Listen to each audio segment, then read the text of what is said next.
The clock may soon be running out on TikTok. In a rare show of bipartisanship, the U.S. House of Representatives passing a bill Tuesday that would prohibit TikTok from U.S. app stores unless the platform is divested from its China-linked parent company ByteDance within the next 5 months. This is not a bill to ban TikTok. They just need to sell TikTok to an American owner. Legislators and intelligence officials warn the app leaves American users vulnerable to the Chinese government. We know that TikTok has been manipulating information. We know that they have access to Americans' private data, and we know that if asked by the Chinese Communist Party to turn that over, they are by law required to do so. China calling the move, quote, an act of bullying, while some members of Congress worry about generational impact. I don't think it'll be helpful with young voters. Taking a step back, I just think it's bad policy. Many of the roughly 170 million American users, too, have raised concerns. If you vote for this ban, you are voting against my First Amendment and my way of freedom of speech. You are voting against my small business. But proponents argue the bill does not infringe upon user speech. It cannot be used to censor speech. It takes no position at all on the content of speech, only foreign adversary control. In a statement, TikTok said it will now focus on the Senate, where the fate of the legislation is unclear. Este 13 de marzo a las 7:54 am se desencadenó un trágico incidente en una tienda de pollo frito en Yanjiao, en la ciudad de Sanhe, en la septentrional provincia china de Hebei. Presuntamente, la causa fue una fuga de gas que resultó en una deflagración. Los servicios de emergencia, incluidos los equipos de respuesta rápida, extinción de incendios y salud pública, respondieron con prontitud, acudiendo al lugar para atender la emergencia y ofrecer ayuda a las personas afectadas. Hasta el momento, lamentablemente, se reporta el fallecimiento de una persona y 22 personas más han resultado heridas como consecuencia de este trágico suceso.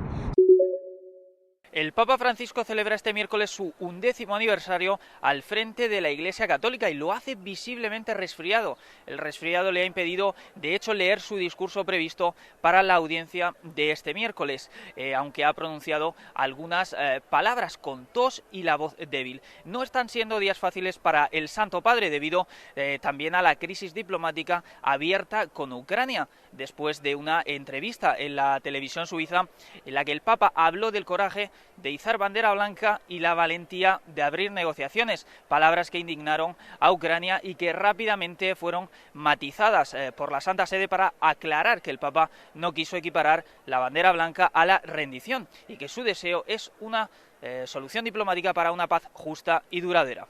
La gradual renovación de la curia ha sido hasta ahora el hito más importante de su pontificado, marcado por la continua llamada a la misericordia, con pobres, migrantes y desplazados como protagonistas. Este último año, además, Francisco ha afrontado cuestiones complejas como la aprobación de las bendiciones para parejas homosexuales consideradas irregulares a ojos de la Iglesia.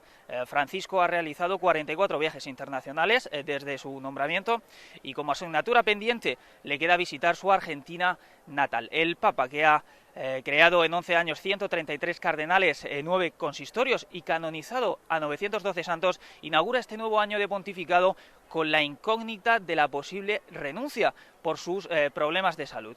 Sometido a una operación en el abdomen el pasado junio y visiblemente aquejado en los últimos tiempos por infecciones respiratorias y problemas de movilidad, sin embargo, ha manifestado que se encuentra con fuerzas para seguir y que se gobierna con la cabeza y no con las piernas. Desde Ciudad del Vaticano, Rubén Martínez Mateo para Telearuba.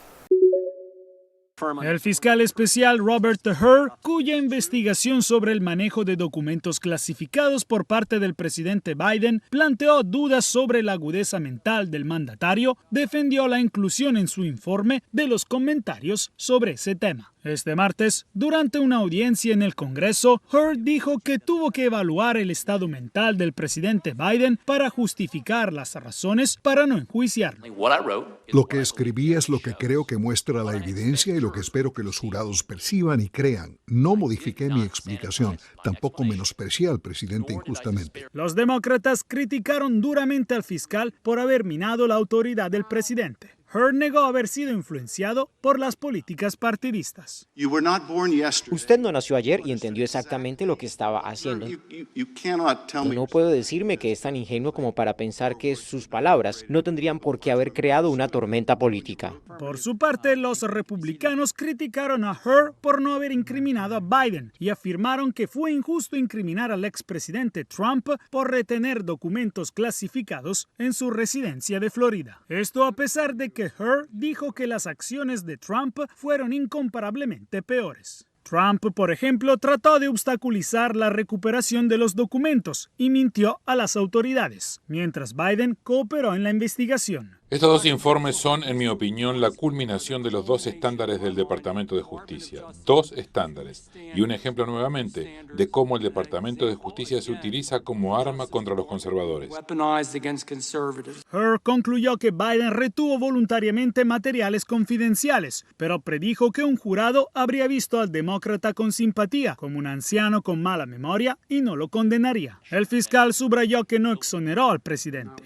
Sin embargo, dijo que no había suficientes pruebas para llegar a una condena. Hur dijo que el Departamento de Justicia no interfirió con su reporte. A pesar de la insistencia de los legisladores, el fiscal, que en estos días renunció a su posición, no quiso hablar sobre ningún otro tema que no fuera la conclusión de su informe. Desde Washington, Jacopo Luzzi, Voz de América, para Telearuba.